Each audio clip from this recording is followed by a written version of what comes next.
नमस्कार दोस्तों, learn with RJ में आपका स्वागत है। तो दोस्तों, आज मैं आपके लिए लेकर आया हूँ एबिलिटी इन्हेंसमेंट कोर्स में आपका एक पेपर है बेसिक ऑफ इंग्लिश ग्रामर। इसके थोड़े से थ्योरी पोर्शन और बाकी एमसीक्यूज को मैं लेकर आया हूँ आपके लिए। बहुत सारे छात्रों की डिमांड थी, उनके लिए मैंने ये प्रयास किया है। इस पूरे पेपर की तैयारी हम 2 वीडियो के माध्यम से करेंगे। पहले वीडियो में हम पार्ट ऑफ स्पीच, काउंटेबल और अनकाउंटेबल नाउन, आर्टिकल और टेंस के बारे में देखेंगे। और सेकंड पार्ट में हम models, gerund, infinitive, present participle और एक्टिव और पैसिव वॉइस, इनके बारे में देखेंगे। तो इस पहले भाग में आपको लगभग 55 क्वेश्चन मिलेंगे और सेकंड पार्ट में भी लगभग 45 to 50 क्वेश्चन आपको देखने को मिलेंगे। तो आइए शुरू करते हैं। सबसे पहले आपका आता है ग्रामर में पार्ट ऑफ स्पीच। एक चीज़ ध्यान दीजिएगा कि आपके एग्ज़ाम में हाई स्कूल तक के लेवल की इंग्लिश आ सकती है, तो उसके हिसाब से आप तैयारी करेंगे। तो देखिए, पार्ट ऑफ स्पीच जो है वास्तव में क्या होता है कि कोई भी सेंटेंस बनता है, वाक्य बनता है, तो उसमें हर शब्द अपने आप में एक पार्ट ऑफ स्पीच होता है। ठीक है, तो वाक्य में हर शब्द किस काम के लिए आया है ये पार्ट ऑफ स्पीच बताता है। मुख्य पार्ट ऑफ स्पीच में 8 चीज़ें आती हैं: noun, pronoun, adjective, verb, adverb, conjunction, interjection, preposition. ठीक है, तो सबसे पहले देखिए नाउन क्या होता है। जब किसी व्यक्ति, स्थान या वस्तु का नाम लिया जाता है या किसी भावना को प्रदर्शित किया जाता है तो वो नाउन होता है। जैसे डॉग, बुक, दिल्ली जगह का नाम है, ये सब नाउन के कैटेगरी में आते हैं। अच्छा, अब बात आती है प्रोनाउन की। तो देखिए, जब भी कोई पैराग्राफ लिखा जाता है और उसमें एक ही व्यक्ति के बारे में बार बार आपको बताना हो, तो पहली बार आप उसका नाम लिख देते हैं, लेकिन अगली लाइन में फिर उसका नाम रिपीट होगा, बार बार यदि रिपीट होगा तो वो पैराग्राफ आपको पढ़ने में अच्छा नहीं लगेगा। तो नाउन के जगह पर जिस शब्द का यूज किया जाता है उसे प्रोनाउन कहते हैं। वास्तव में नाउन को ही रिप्रेजेंट करने के लिए इन शब्दों का यूज किया जाता है। ठीक है, तो नाउन की जगह लेने वाला शब्द प्रोनाउन कहलाता है, जैसे ही, सी, दे। इसके बाद देखिए वर्ब की बात आती है।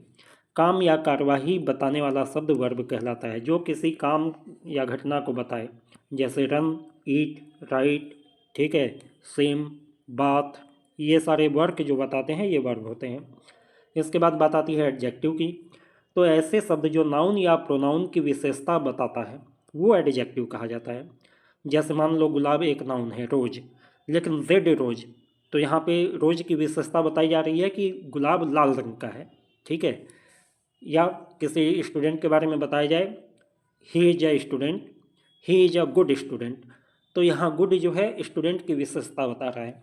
तो ऐसे शब्द एडजेक्टिव कहे जाते हैं, जैसे रेड, टॉल, ओल्ड मैन में ओल्ड। ठीक है, इसके बाद एडवर्ब की बात आती है। नाउन प्रोनाउन की विशेषता तो एडजेक्टिव बता देता है, लेकिन कभी कभी एडजेक्टिव और वर्ब की विशेषता बताने की आवश्यकता पड़ती है। ऐसे केस में एडवर्ब का यूज किया जाता है। वर्ब, एडजेक्टिव या दूसरे एडवर्ब की विशेषता बताने वाले शब्द एडवर्ब कहे जाते हैं, जैसे क्विकली, वेरी, लेटर, और भी बहुत सारे शब्द हो सकते हैं। इसके बाद बात आती जाती है प्रीपोजिशन की। नाउन या प्रोनाउन के पहले आकर ये रिलेशन दिखाता है और कई बार ये बताता है कि दिशा क्या है, किसी काम के होने की दिशा क्या है। इन, ऑन, अंडर, बिहाइंड, ये सब जो है प्रीपोजिशन की कैटेगरी में आते हैं। और अंत में आपका आता है कंजंक्शन। कंजंक्शन दो वाक्यों को या दो शब्दों को जोड़ने का काम करता है, जैसे एंड, बट, बिकॉज, ये सारे शब्द कंजंक्शन हैं। इसके अलावा एक इंटरजेक्शन होता है जो एक तरीके से एक्सक्लेमेटरी पोजीशन को दिखाने का काम करता है। तो आइए पार्ट ऑफ स्पीच के बेसिस पे कुछ क्वेश्चन हम कर लेते हैं। पहला प्रश्न पूछ रहा है, विच of the following is a noun, the, dog, long या वॉक। तो यहाँ पे आपका ऑप्शन नंबर बी सही होगा। डॉग एक नाउन है, द क्या है, आर्टिकल है, लॉन्ग एडजेक्टिव है, वॉक वर्ब है। ठीक है, डॉग नाउन है, ऑप्शन नंबर बी आपका सही होगा। इसके बाद देखिए, which of the following is not a verb. नीचे कौन सा वर्ब नहीं है। मेक, ये तो वर्ब है, रन, ये भी वर्ब है, ग्रैब यानी कुछ प्राप्त करना, ये भी वर्ब है, कैरेट, कैरेट जो है ये नाउन है, ये वर्ब नहीं है, ऑप्शन नंबर डी आपका सही होगा। इसके बाद है विच of the following is a preposition. तो यहाँ पे कैन, गोल्ड, वाटर या बिहाइंड। तो देखिए कैन एक ऑक्सिलरी वर्ब है, गोल्ड एक नाउन है, वाटर भी एक नाउन है, बिहाइंड आपका प्रीपोजिशन हो जाएगा। ऑप्शन नंबर डी आपका सही होगा। इसके बाद देखिए which of the following is an adjective, call, shirt, box या ब्लू। तो कॉल जो है ये एक वर्ब है, क्रिया है, शर्ट एक नाउन है, बॉक्स भी एक नाउन है, ब्लू आपका एडजेक्टिव हो जाएगा। ये किसी चीज़ के कलर को रिप्रेजेंट करने के लिए यूज होगा, तो ये आपका एडजेक्टिव हो जाएगा। ऑप्शन नंबर डी सही हो जाएगा। इसके बाद देखिए which of following is an adverb, quickly, stand, short, smart. तो यहाँ पे स्मार्ट और शॉर्ट तो एडजेक्टिव हैं, स्टैंड एक वर्ब है, क्विकली आपका एडवर्ब हो जाएगा। ऑप्शन नंबर ए आपका सही होगा। इसके बाद देखिए which of the following is not a pronoun, she, him, they, tell. तो सी किसी लड़की को रिप्रेजेंट करता है, हिम किसी लड़के को, दे कुछ लोगों को रिप्रेजेंट करता है, ये तीनों प्रोनाउन में आएगा। टेल एक वर्ब है, प्रोनाउन नहीं है। ऑप्शन नंबर डी आपका सही होगा। इसके बाद है identify that sentence that has a preposition, keep working hard, इसमें कोई प्रीपोजिशन नहीं दिख रहा है। द कैट रैन, इसमें भी कोई प्रीपोजिशन नहीं है। सी आस्क अबाउट द डॉग, यहाँ पे अबाउट जो है ये आपका प्रीपोजिशन है, ये संबंध बता रहा है कि किसके बारे में बात हो रही है। ठीक है, तो यहाँ पे ऑप्शन नंबर सी आपका सही हो जाएगा। वी विल टॉक, इसमें भी कोई प्रीपोजिशन नहीं है। इसके बाद देखिए identify the sentence that does not have a adjective, she had a red scarf, यहाँ स्कार्फ की विशेषता रेड बता रहा है, एडजेक्टिव है। He had chocolate milk, milk की वैरायटी बता रहा है चॉकलेट, यहाँ पे भी एडजेक्टिव है। द स्मॉल डॉग बार्ड, तो यहाँ डॉग की विशेषता स्मॉल बता रहा है, यहाँ पे भी एडजेक्टिव है। कैन वी प्ले वॉलीबॉल, अब यहाँ पे वॉलीबॉल की विशेषता बताने के लिए कोई शब्द नहीं है, यानी कि इस सेंटेंस में कोई एडजेक्टिव नहीं है। ऑप्शन नंबर डी आपका सही हो जाएगा। इसके बाद है he is an old friend of mine, यहाँ अंडरलाइन वर्ड क्या है ये आपको बताना है, वर्ब है, एडवर्ब है, नाउन है या एडजेक्टिव है। तो फ्रेंड आपका नाउन हो जाएगा। ऑप्शन नंबर सी सही हो जाएगा। लास्ट क्वेश्चन देखते हैं। I was pleasantly surprised when she showed up at the door unannounced, यहाँ प्लेजेंटली के बारे में पूछा गया है कि ये क्या है। तो यहाँ पे प्लेजेंटली सरप्राइज में सरप्राइज एक वर्ब है और सरप्राइज होने का जो विशेषता बता रहा है वो प्लेजेंटली बता रहा है। तो जो वर्ब की विशेषता बताने वाले शब्द को एडवर्ब कहते हैं, इसलिए ऑप्शन नंबर ए आपका सही हो जाएगा। इसी तरीके से और भी पार्ट ऑफ स्पीच की प्रैक्टिस आप कर सकते हैं जहाँ कहीं से भी आपको क्वेश्चन मिले। इसके बाद देखिए काउंटेबल और अनकाउंटेबल नाउन के बारे में देखते हैं। काउंटेबल नाउन ऐसे नाउन होते हैं जिन्हें गिना जा सकता है, जैसे बुक है तो 1 बुक 2 बुक लिखा जा सकता है। लड़कियां हैं तो 3 गर्ल्स 4 गर्ल्स, बॉयज़ हैं 5 बॉयज़, ठीक है। मैंगो है 10 मैंगोज, ये सारे गिने जा सकते हैं, तो ये काउंटेबल नाउन कहे जाते हैं। अनकाउंटेबल नाउन वो होते हैं जिन्हें टुकड़ों में नहीं गिना जा सकता, केवल एक क्वांटिटी का अंदाज़ा बताया जा सकता है, जैसे water, rice, sugar, air, safety, work. ये सारी चीज़ों को आप मात्रा के माध्यम से रिप्रेजेंट करते हैं, संख्या में आप नहीं बता सकते, इसलिए ये अनकाउंटेबल नाउन कहे जाते हैं। अब यहाँ पे कुछ नियम देख लीजिए। काउंटेबल नाउन के साथ a, an, many, few, several, many ये सारे शब्द यूज होते हैं, और अनकाउंटेबल नाउन के साथ some, much, a little, a lot of, plenty of, little ये सारे शब्द यूज होते हैं। तो इसके बेस पे आपको कुछ एमसीक्यूज दिए गए हैं, आइए इन्हें देख लेते हैं। यहाँ पे देखिए which of the following is N uncountable noun, कौन सा अनकाउंटेबल नाउन है, वर्क, बैग, गर्ल्स या बुक। तो देखिए बैग की संख्या बताई जा सकती है, गर्ल्स की संख्या भी बताई जा सकती है, बुक की संख्या भी बताई जा सकती है, लेकिन वर्क की संख्या नहीं बताई जा सकती, मात्रा बताया जा सकता है, इसलिए वर्क यहाँ पे अनकाउंटेबल नाउन होगा। दूसरे में देखिए which of the following is an countable noun, fun, advice, dirt या लीप। तो यहाँ पे फन यानी मस्ती केवल एक मात्रा बता सकते हैं आप, संख्या नहीं बता सकते। एडवाइस की भी संख्या नहीं बताई जा सकती, डर्ट यानी गंदगी की भी संख्या नहीं बताई जा सकती, लेकिन लीफ यानी पत्तों की संख्या को आप बता सकते हैं, इसलिए ऑप्शन नंबर डी आपका सही होगा। इसके बाद है विच of the following is N uncountable noun, photos, air, shop या मैन। तो यहाँ पे आपका एयर सही जवाब होगा। एयर की क्वांटिटी बताई जा सकती है, नंबर नहीं बताया जा सकता है। हालांकि फ़ोटो का, शॉप का और मैन का, इन तीनों को नंबर में भी बता सकते हैं। ठीक है, तो यहाँ पे ऑप्शन नंबर बी आपका सही होगा। चौथा क्वेश्चन देखिए, which of the following is N uncountable noun? Eraser, teacher, safety या मैंगो? तो देखिए, इरेजर को संख्या में व्यक्त कर सकते हैं, टीचर्स को भी कर सकते हैं और मैंगो को भी कर सकते हैं, लेकिन सेफ्टी को संख्या में नहीं व्यक्त कर सकते, इसलिए सेफ्टी अनकाउंटेबल नाउन होगा। इसके बाद, can you please give me dash yellow paint he asked? तो यहाँ पे येलो पेंट मांगा जा रहा है, रिक्वेस्ट की जा रही है। तो यहाँ पे कौन सा फिल इन द ब्लैंक होगा? सम, मेनी, फ्यू या मच? तो देखिए, मेनी और फ्यू तो होगा नहीं, ये काउंटेबल नाउन के साथ लगता है, और येलो पेंट एक अनकाउंटेबल नाउन है। मच या सम हो सकता है, लेकिन यहाँ पे सम ज़्यादा सूटेबल है। ऑप्शन नंबर ए आपका सही हो जाएगा। इसके बाद देखिए, dash of food was wasted at the party, यानी पार्टी में कुछ खाना वेस्ट हो गया। तो a few, a lot, many या सम? तो यहाँ पे सबसे ज़्यादा सूटेबल लग रहा है a lot. A lot of food was wasted in the party. ठीक है, ऑप्शन नंबर बी आपका सही हो जाएगा। अगला प्रश्न देखिए, are there dash children in the field right now? Any, much, little या फ्यू? तो देखिए, यहाँ पे चिल्ड्रन काउंटेबल नाउन है, मच, लिटिल और फ्यू अनकाउंटेबल नाउन के साथ यूज होते हैं। एनी आपका काउंटेबल नाउन के साथ यूज होता है, इसलिए यहाँ पे होगा एनी, यानी ऑप्शन नंबर ए आपका सही हो जाएगा। इसके बाद है, do you have old clothes to give away? A lot, much, any या प्लेंटी? तो यहाँ पे भी क्लॉथ जो है काउंटेबल है, एनी काउंटेबल नाउन के साथ यूज होगा। तो यहाँ होगा do you have any old cloth to give away. ठीक है, इसके बाद देखिए, Ravi, can you lend me dash books please?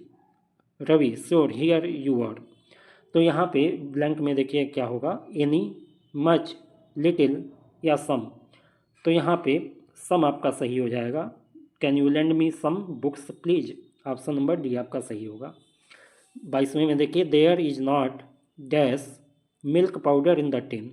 Much, many, few, a lot? तो देखिए, मेनी तो नहीं होगा, संख्यावाचक है ये, मिल्क पाउडर संख्या में नहीं गिना जा सकता। और फ्यू भी नहीं होगा, मच हो सकता है, यहाँ पे मच ही होगा। ऑप्शन नंबर ए आपका सही होगा। इसके बाद देखिए, I must ask my father for dash money? Many, some, plenty या एनी? तो मनी को के साथ आमतौर पे सम लगाया जाता है।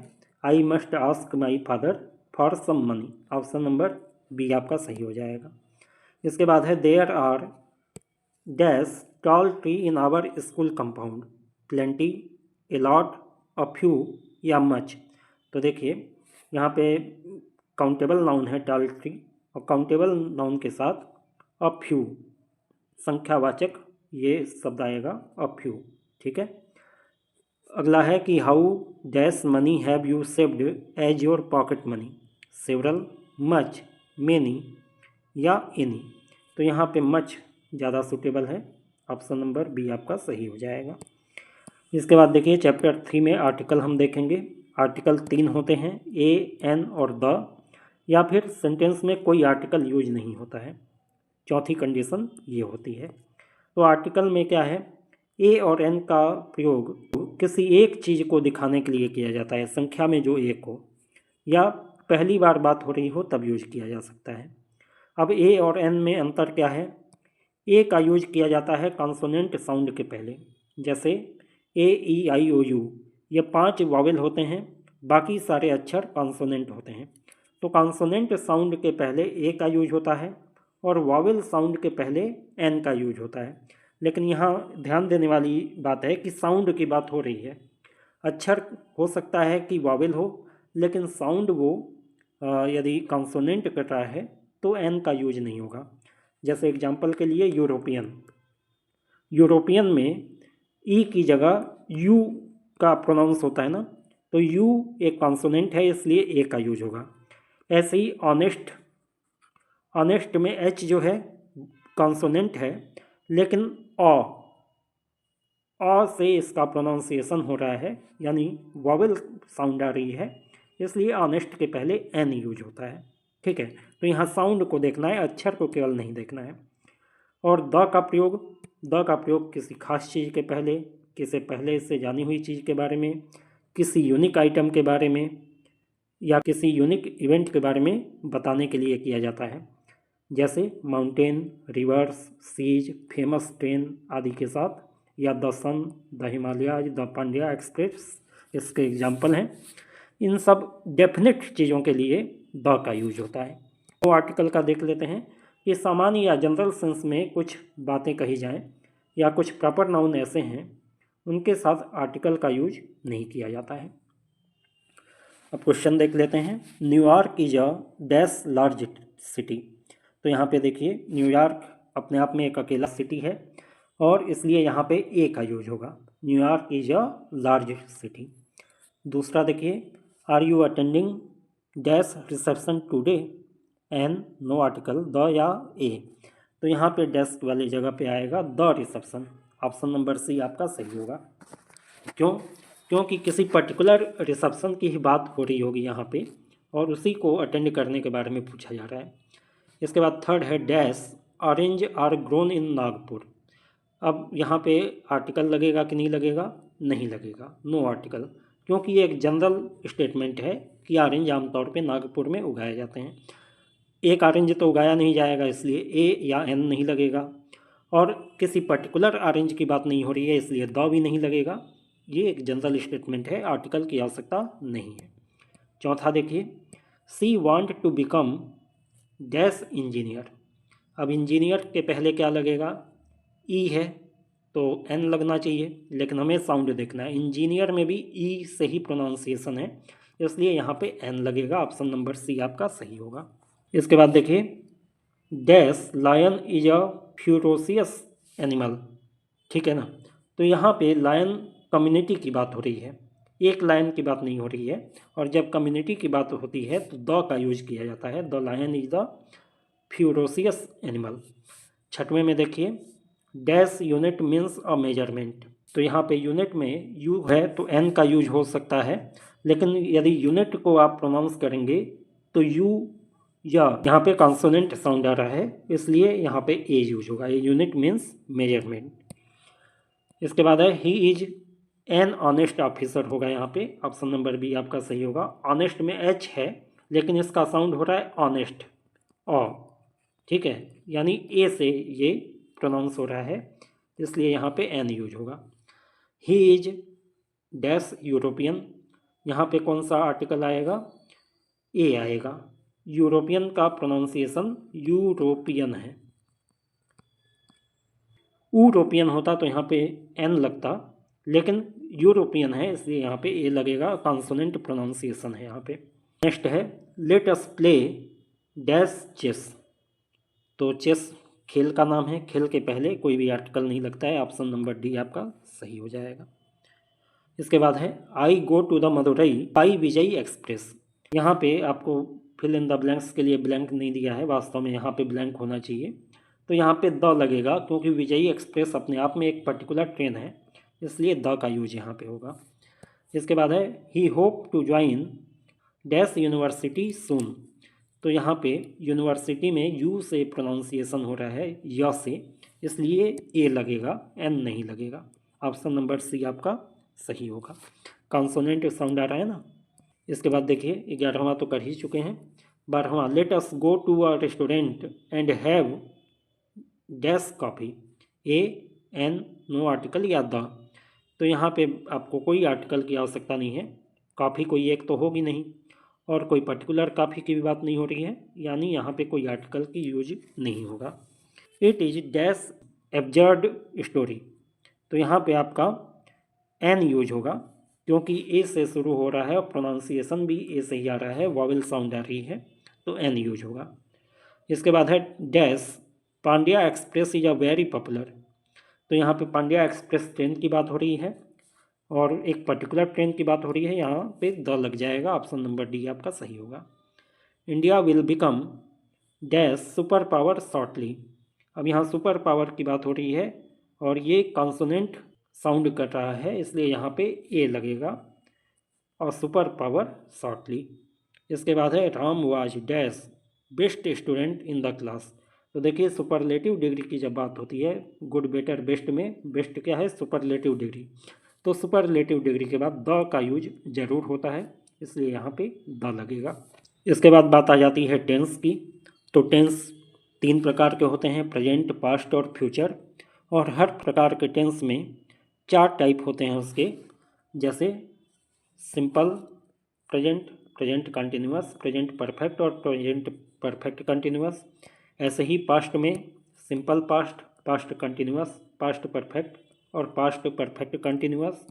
और फ्यूचर में भी यही 4 प्रकार होते हैं, simple future, future continuous, future perfect और फ्यूचर परफेक्ट कंटिन्यूअस। अब यहाँ पे सब में एक्सिलरी वर्ब या हेल्पिंग वर्ब बदल जाती हैं और वर्ब का फॉर्म भी अलग अलग यूज होता है। सिंपल प्रेजेंट में क्या होता है कि हेल्पिंग वर्ब डू या डज का यूज होता है, लेकिन ये भी निगेटिव सेंटेंसेज में यूज होता है या इंट्रोगेटिव में होता है। अफर्मेटिव सेंटेंस में केवल यस या यस का यूज होता है, सिमिलर नंबर के साथ यस यस लगता है, प्लूरल नंबर के साथ वो भी नहीं लगता है, और वर्ब का फर्स्ट फॉर्म लगता है। प्रेजेंट कंटिन्यूअस में क्या यूज होता है, helping verb is, am, are और साथ में वर्ब का आईएनजी फॉर्म लगता है। प्रेजेंट परफेक्ट में हैज और हैव का यूज होता है और हैज और हैव के साथ वर्ब का थर्ड फॉर्म आता है। और प्रेजेंट परफेक्ट कंटिन्यूअस में हैज या हैव बिन लगता है और वर्ब का आईएनजी फॉर्म यूज में आता है। नॉर्मल सेंटेंस का फॉर्मेशन क्या होता है, सब्जेक्ट प्लस एक्जुलरी या helping verb plus main verb, ठीक है, प्लस ऑब्जेक्टिव। ये मेन फॉर्मेशन होता है अफर्मेटिव सेंटेंस का। निगेटिव सेंटेंस में क्या होता है, एक्जुलरी वर्ब के बाद नॉट जुड़ जाता है, ठीक है। इंट्रोगेटिव में क्या होता है, एक्जुलरी वर्ब सब्जेक्ट के पहले आ जाता है, बस इतना ही अंतर होता है, ठीक है। अब सिंपल पास्ट में क्या है कि कोई एक्जुलरी वर्ब यूज नहीं होता है अफर्मेटिव में, वर्ब का सेकंड फॉर्म यूज होता है। यदि निगेटिव या इंट्रोगेटिव सेंटेंस बना रहे हैं तो डिड का यूज होता है, ठीक है। पास्ट कंटिन्यूअस में वाज वेयर का यूज होता है, साथ में वर्ब का आईएनजी फॉर्म लगता है। पास्ट परफेक्ट में हैड का यूज होता है, वर्ब का थर्ड फॉर्म लगता है। और पास्ट परफेक्ट कंटिन्यूअस में हैड बिन लगता है और वर्ब का आईएनजी फॉर्म यूज होता है। सिंपल फ्यूचर टेंस में विल और सेल का यूज होगा और विल और सेल के साथ वर्ब का फर्स्ट फॉर्म लगेगा। फ्यूचर कंटिन्यूअस में विल बी ऐड हो जाता है और वर्ब का फॉर्म आईएनजी के साथ हो जाता है। फ्यूचर परफेक्ट में विल हैव, विल तो है ही है यहाँ वाला, और प्रेजेंट परफेक्ट वाला हैव आ जाता है, विल हैव यूज होता है और वर्ब का थर्ड फॉर्म यूज होता है। और फ्यूचर परफेक्ट कंटिन्यूअस में विल हैव बीन यूज होता है और वर्ब का आईएनजी फॉर्म आता है। तो ये सब तो आपने पढ़ा ही होगा अपने इंटर तक के इंग्लिश में, आपको रिवाइज करा दिया मैंने कि थोड़ा सा याद आ जाए आपको। अब यहाँ पे हम केवल प्रेजेंट और पास्ट के कुछ क्वेश्चंस को देखेंगे, मतलब इंडेफिनिट वाले क्वेश्चंस को देखेंगे। बाकी क्वेश्चंस के लिए आप और भी क्वेश्चन खोज के प्रैक्टिस कर सकते हैं। तो देखिए यहाँ पहले क्वेश्चन में कह रहा है it dash a lot in Britain. तो ब्रिटेन में क्या होता है, बारिश, बारिश की बात हो रही है, रेंस, इज रेन या रेन। तो इट क्योंकि सिंगुलर नंबर है इसलिए इसके साथ रेंस यानी यस और यस वाला फॉर्म लगेगा। ऑप्शन नंबर ए आपका सही होगा। दूसरे क्वेश्चन में देखिए I dash pizza very much. यहाँ लाइक की बात हो रही है और यहाँ पे क्योंकि आई और वी के साथ यस यस वाले फॉर्म को यूज नहीं करते हैं, यस यस नहीं जोड़ते हैं, इसलिए वर्ब का फर्स्ट फॉर्म यानी लाइक यहाँ पे यूज होगा। ऑप्शन नंबर डी आपका सही होगा। थर्ड वाले में है I dash English very well. तो यहाँ पे प्रेजेंट इंडेफिनिट में निगेटिव में डू नॉट और डज नॉट का यूज होता है, आई वी के साथ डू लगता है, बाकी सिंगुलर नंबर के साथ डज लगता है। तो यहाँ डोंट, डू नॉट यानी don't, I do not, option number A आपका सही हो जाएगा। चौथे क्वेश्चन में देखिए my sister dash to the cinema very often. Don't go, goes not या डज नॉट गो। तो माई सिस्टर क्योंकि सिंगुलर नंबर है, सिंगुलर नंबर के साथ डज नॉट गो लगेगा। ऑप्शन नंबर सी आपका सही हो जाएगा। पाँचवें में देखिए they always dash TV in the evening, are watch, watches या वॉच। तो दे क्योंकि प्लूरल नंबर है इसलिए फर्स्ट फॉर्म लगेगा वर्ब का, यस यस इसमें नहीं जोड़ेगा, ऑप्शन नंबर सी आपका सही हो जाएगा। इसके बाद है I dash married, am not, do not या इज नॉट। तो यहाँ पे आपका ऑप्शन नंबर ए सही होगा, आई एम नॉट मैरिड। ठीक है। इसके बाद है English people dash animal, like या लाइक्स। तो यहाँ पे इंग्लिश पीपल की बात हो रही है और पीपल हमेशा प्लूरल होता है, तो प्लूरल के साथ यस यस नहीं जोड़ेगा, ऑप्शन नंबर ए आपका सही होगा। इसके अगला क्वेश्चन है the banks dash on Sunday, does not open, do not open. तो यहाँ पे देखिए क्योंकि यहाँ पे प्लूरल है, बैंक्स की बात हो रही है, इसलिए यहाँ पे डू नॉट ओपन आपका सही होगा, ऑप्शन नंबर बी। ठीक है। My sister dash in London, lives is live, live. तो सिस्टर की बात हो रही है और ये सिंगुलर नंबर है, इसलिए लाइव से यूज होगा, ऑप्शन नंबर ए। अगला क्वेश्चन देखिए your brother dash tennis very well, play is play, plays. तो ब्रदर भी सिंगुलर नंबर है, तो प्ले के साथ यस यस फॉर्म यूज होगा, ऑप्शन नंबर सी आपका सही होगा, प्लेज। इसके बाद है they dash the answer, does not know, do not know, are not know. तो दे का यूज हुआ है, यानी प्लूरल है ये, और प्लूरल के साथ डू और डज में से डू लगता है, डू नॉट आंसर। ठीक है ना, they do not know the answer. इसके बाद 12वां देखिए I dash understand, no, don't या नॉट। तो यहाँ पे डू नॉट लगेगा, don't, I don't understand, option number B आपका सही होगा। 13वें प्रश्न में देखिए Gautam dash volleyball very well, play या प्लेज। तो गौतम क्योंकि सिंगुलर नंबर है इसलिए प्लेज यूज होगा, ऑप्शन नंबर बी आपका सही होगा। अब यहाँ पे पास्ट सेंटेंस आ गए हैं, तो इसमें आपको दो ऑप्शन दिया है, दोनों में कोई एक सेलेक्ट करना है, मतलब ऑप्शन में नहीं दिया है, सेंटेंस में ही आप लिख करके दे दिया है। ठीक है। तो John Abraham sail oblique sailed to America in 1598। तो क्योंकि पास्ट की बात हो रही है, 1598 की बात हो रही है, इसलिए वर्ब का सेकंड फॉर्म यूज होगा, सेल्ड, सेल नहीं होगा। दूसरे सेंटेंस में देखिए आर वेयर यू लेट। तो यहाँ पे क्योंकि पास्ट की बात है तो वेयर यूज होगा, वेयर यू लेट। ठीक है, आर नहीं लगेगा। तीसरे में देखिए I worked oblique work in a bank for 20 years. अब 20 साल से काम करने की बात हो रही है, यानी पास्ट की बात है, तो यहाँ पे आई वर्कड सेकंड फॉर्म लगेगा, वर्क नहीं होगा, in a bank for the 20 years. चौथा सेंटेंस देखिए he not watch, did not watch TV study. तो यहाँ पे डिड का यूज होता है पास्ट में नेगेटिव सेंटेंस में, तो यहाँ पे आपका सही सेंटेंस होगा he did not watch TV study. पांचवें सेंटेंस में देखिए टार्जन स्वैम टुवर्ड एलिगेटर। तो पास्ट में सेकंड फॉर्म यूज होता है जो कि स्वैम है, तो स्विम नहीं होगा, टार्जन स्वैम टुवर्ड एलिगेटर। छठवां सेंटेंस देखिए वेयर डिड यू गो या यू गो ऑन हॉलीडे। तो यहाँ पे डिड के साथ होगा, क्योंकि इंट्रोगेटिव सेंटेंस में भी डिड का यूज होता है, where did you go on holiday. ठीक है। अगला क्वेश्चन है बट सी या सा सम अवे सम रेनबोज। तो यहाँ पे सा होगा सेकंड फॉर्म, सी नहीं होगा। अगला है they not meet oblique did not meet me study. तो नेगेटिव सेंटेंस में पास्ट इंडेफिनिट में डिड नॉट का यूज होता है, तो यहाँ नॉट मीट नहीं होगा, they did not meet me study. इसके बाद 9वां देखिए when I am oblique was a girl I walk या walked 5 mile to school every day. तो यहाँ पे क्योंकि पास्ट की बात हो रही है, एम नहीं होगा, एम प्रेजेंट में यूज होता है, I was a girl I walked 5 mile to school every day. ठीक है। इसके बाद अगले सेंटेंस में वी गिव या gave her a doll for her birthday. तो यहाँ पे गेव होगा second form, we gave her a doll for her birthday. इसके बाद आई सा या वाज सीइंग हिम स्टडी। तो यहाँ पे सा यूज होगा, वाज नहीं होगा, वाज सीइंग मतलब मैं कल देख रहा था। ठीक है, और आई सा का मतलब मैंने देखा। ठीक है, तो आई सा हिम स्टडी। इसी तरीके से I received oblique had received his letter study. यदि पास्ट इंडेफिनिट की बात की जाए तो रिसिव्ड होगा, पास्ट परफेक्ट की बात की जाए तो हैड रिसिव्ड होगा, दोनों ही सेंटेंस बन सकते हैं। इसके बाद सी लिव्स या लेफ्ट स्कूल लास्ट ईयर, तो पास्ट इंडेफिनिट की बात हो तो लिव्स नहीं होगा, लिव्स प्रेजेंट इंडेफिनिट में लगता है, तो सी लेफ्ट स्कूल लास्ट ईयर।